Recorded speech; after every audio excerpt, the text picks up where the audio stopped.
Johnny Carson revealed the 9 Golden Age guests who were actually evil. For 30 years, Johnny Carson brought America's biggest stars into living rooms across the country. His warm smile and easy laugh made viewers feel like they were watching old friends catch up over coffee. But when the cameras stopped rolling and the audience went home, Carson's smile often disappeared. According to those closest to him, America's favorite... For 31 years, Marty Kessler sat behind the desk of America's most watched late-night program, After Hours with Marty Kessler, and made the country believe he was everyone's favorite uncle. He had the kind of laugh that made strangers feel like old friends, and a way of leaning forward during an interview that made even the most guarded guest loosen up. Audiences trusted him.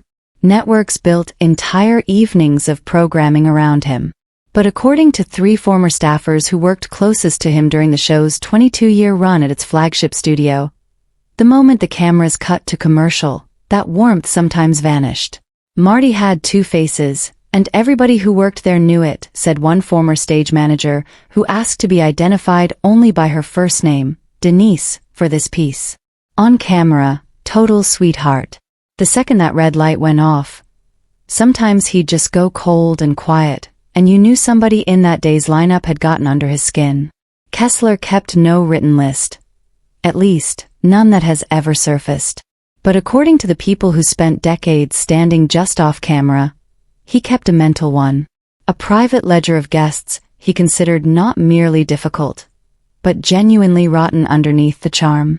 This is the story of 9 of them, pieced together from interviews with former crew members, 2 retired producers, and Kessler's longtime stage director, all of whom worked on the show at different points across its run. Names of the guests have been changed here, both because memories of decades-old backstage moments are imperfect and because the point of this piece was never to relitigate any one celebrity's reputation. It's to understand what Kessler saw and why it stuck with him. The first guest on nearly everyone's list was a screen legend the crew nicknamed the Duchess, a Golden Age actress whose glamour had survived 4 decades in the business. When she arrived for a taping in the early years of the show, she came with a 4-page memo detailing the exact temperature of the studio, the placement of her chair relative to Kessler's desk, and a request that no member of the crew make direct eye contact with her before she'd had her coffee. She had her own makeup team flown in even though we had 2 Emmy winners on staff, recalled a former lighting technician named Robert, who worked the show for 9 years. Fine, whatever, celebrities are particular. But then a 19-year-old production assistant brought her the wrong glass of water, and I watched this woman go from a queen to something out of a horror movie in about 4 seconds. According to Robert and a second crew member who was present, the young assistant was reduced to tears and the actress demanded she be fired on the spot. The producers quietly declined.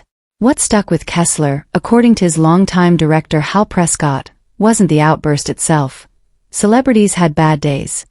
It was how instantly she reset the moment the red light came back on. Marty, Prescott said, catching himself out of habit from a different show he'd worked years earlier. Used to say some people perform being a person. She wasn't acting for the cameras. She was acting for everybody, all the time, and the second nobody important was looking, the mask came off completely. The second name that came up in nearly every interview was a crooner the crew referred to only as the Voice, a singer so beloved that entire specials were built around his appearances. On air, he and Kessler traded easy jokes and old stories. Backstage, according to multiple former staffers, he arrived with an entourage that felt less like friends and more like muscle.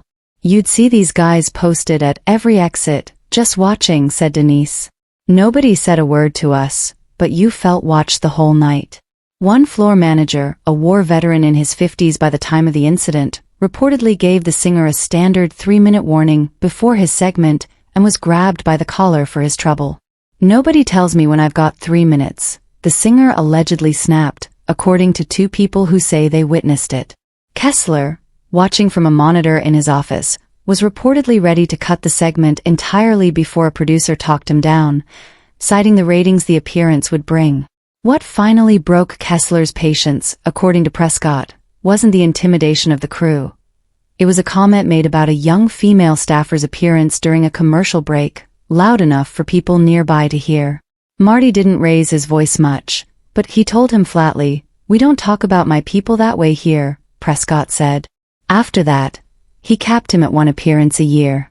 That was basically Marty's version of a lifetime ban.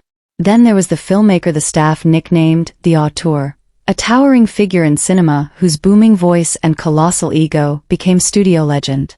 According to former writers, he would arrive, glance at the prepared questions, and cross every single one out before handing the page back.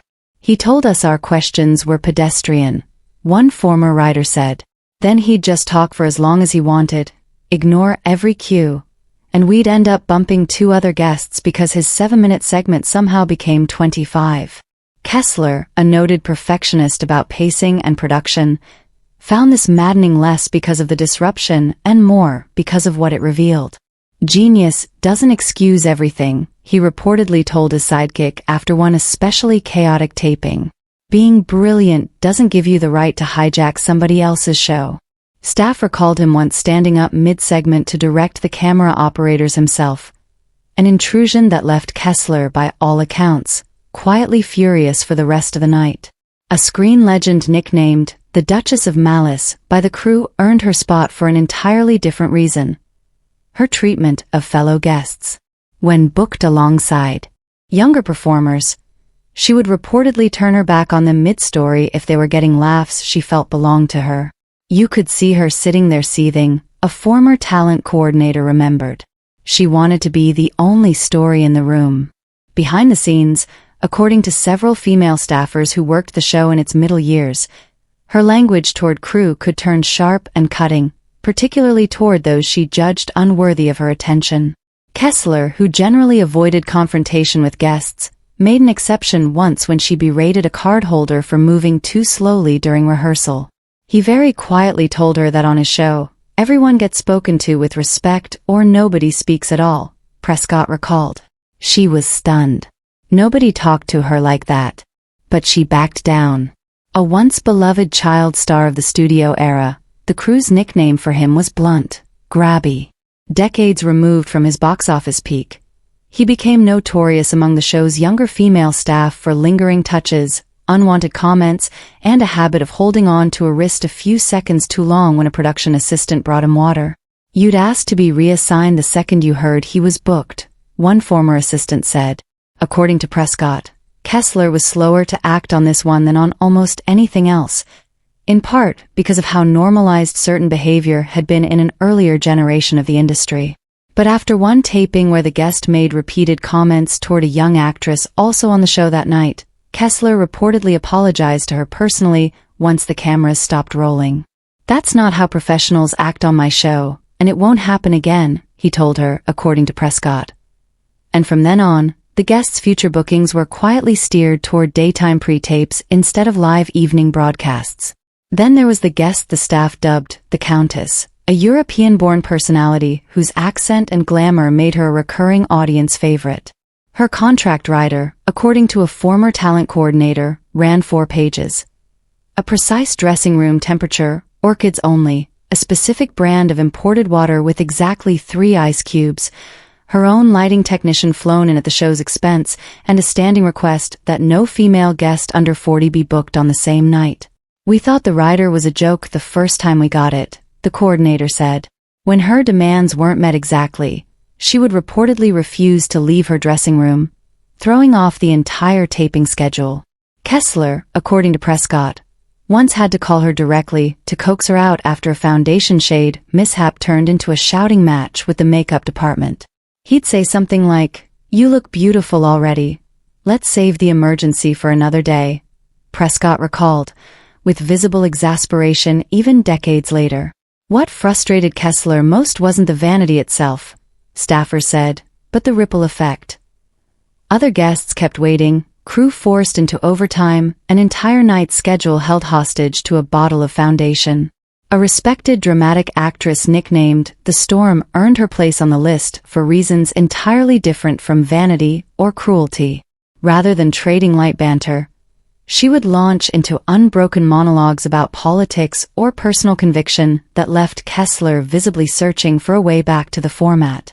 Once she got going, it was like trying to steer a tornado, a former director said. All Marty could do was wait for her to run out of wind. Unlike some of the others, staff generally agreed her intensity came from genuine conviction rather than cruelty. She was famous, on a separate occasion, for throwing a drink at a fellow guest who'd made a demeaning comment, and crew learned to clear breakable items from the set whenever she was booked. Kessler, for his part, seemed to hold a strange respect for her even as her appearances became rarer in the show's later years. I may not want a vacation with her, he reportedly told a producer, but at least she means every word she says. A screen beauty from the studio's golden age, nicknamed the Ice Beauty by staff, drifted off Kessler's booking list after only a handful of appearances, a quiet fade that insiders say was anything but accidental. According to several accounts, she made repeated disparaging comments about gay staff members backstage, once refusing to let a makeup artist near her once she learned he was gay, and reportedly asked not to be booked on the same episode as another actor over rumors about his sexuality. Marty had a lot of friends in the community, including people on his own crew, a former talent coordinator said. He wasn't going to tolerate that on his show, even from somebody with her kind of star power. After one appearance where her comments during a commercial break reportedly reached his ears, she never appeared on the program again. One of the only guests, staff say, that Kessler personally vetoed from future bookings. The final and, by most accounts, most personally distasteful name on Kessler's list belonged to a comedian the staff simply called the Chairman. A manic, larger-than-life performer beloved for his charity telethons and physical comedy. Off-camera, according to numerous crew accounts, he treated staff with open contempt, refusing to learn names and addressing people only by their function. In one widely repeated story, he reportedly stopped a rehearsal entirely to scream at a camera operator for coughing too loudly, calling him an amateur in front of the room. What bothered Kessler most, according to Prescott, was the gap between the public man crying on television about the causes he championed and the private man staffers described. He'd watch him cry about kids on a telethon, then come to the studio and treat the crew like furniture, Prescott said. After the comedian's final appearance, Kessler told his producer only 2 words: never again. Years later, at a small dinner among friends, Kessler reportedly summed him up more bluntly than anyone expected. In a town full of phonies, he manages to stand out. That takes some doing. None of this made it into any official record. Marty Kessler never wrote a memoir naming names, never gave an interview cataloging which stars he privately couldn't stand. What survives are fragments. Memories held by the people who spent their careers just off camera, watching the split-second transitions between performance and person. Johnny, Marty, sorry, old habit. Had a simple test, Prescott said, catching himself again. How did they treat the pages? The assistants? The guys running camera? That told him everything he needed to know about somebody's character. It's a small test, but by every account, Kessler applied it consistently, whether the guest walking through his studio doors was a box office titan or a first-time author nobody in America had heard of yet. What makes these stories worth telling isn't scandal for its own sake.